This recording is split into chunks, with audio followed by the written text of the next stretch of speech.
Guys, I want to teach you a technique that's going to position you to have a lot of success when you sit down with your prospects. How would you like a technique that your prospects would actually be eager to hear what you have to say? In fact, they'd almost be begging you to tell them. How'd you like a technique that they would almost be ready to say yes and enroll even before the presentation begins? Well, that's this technique. I created a technique called the 3-step setup, and those who are using it are seeing a dramatic difference in their business. I'm going to give you the 3 steps, and then I'm going to give you the verbiage for each of the 3 steps, and it'll set you up to begin to practice it. And I encourage you, use this technique every single time you show this idea to anyone. The 3 steps are: 1, why; number 2, big deal, all in; and number 3, don't care. Why, big deal, all in, and don't care. Let's go through them one at a time. The first thing you're going to do is you're going to share with them why you're doing this. So let's pretend that you and I are sitting at coffee and I was about to show this to you. I would say, hey, thanks a lot for coming to coffee with me. Listen, I've got something huge I want to share with you. And I would begin to tell my why. Now my why has to do with my family, so it would sound something like this. I've got something huge I want to share with you. Listen, you may know that I've been an executive in the software business for a while, and it might seem like things are going well from the outside looking in, but on the inside, I got to be real with you. I'm just dying. I'm traveling so much. I never see the kids. I never see my wife. I'm missing every one of the kids' events. And all these passions that I know I'm supposed to pursue, I got absolutely no time for them. And I'm just seeing, divorce headed my way. I'm seeing my kids being adults, and it's like the cats in the cradle deal. It's just not good. And I've just been praying for something, and I just found it.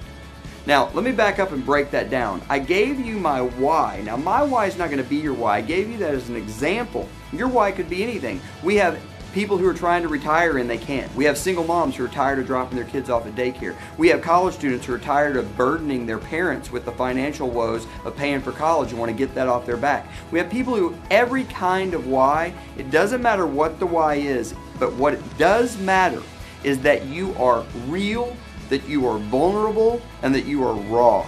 The more emotionally gripping your why can be, the better.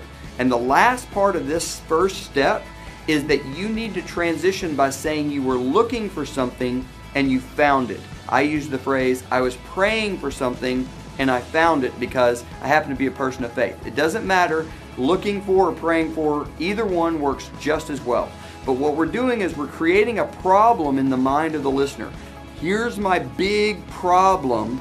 I was looking for an answer and I found it. That's step 1. Step 2 is going to be big deal, all in. So the way that would sound is this. You've just said, man, I was looking for something and I just found it. Now this thing I just found, it is a huge deal. It's going all over the world. It's a viral social phenomenon, and I've done all the research, and let me tell you, this is my ticket. I am all in. All we said there, guys, is that it's big. We gave them a little reference to how big it is. We want them to know that this is not some small-time thing. This is truly happening all over the globe. Hundreds of thousands of people are getting involved. Now, we're not saying all that. We're just inferring it by telling them how big it is. And we've told them we've done the research and decided to put our chips all the way in using the poker metaphor. So we're going to say it's a big deal. We've done the research and we're all in. The last step is don't care. And here's how that would sound. You've just said, and listen, I've decided I'm putting my chips all in. I am all about it. Now, here's the thing. I'm not sure how you're going to, take this. I'm not sure how it's going to impact you. You may love it. You may not get it right away.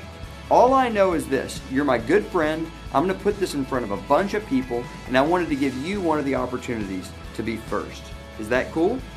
So all we said there is, listen, we don't know how they're going to take it. We don't know how it's going to strike them. They may love it. They may not get it right away.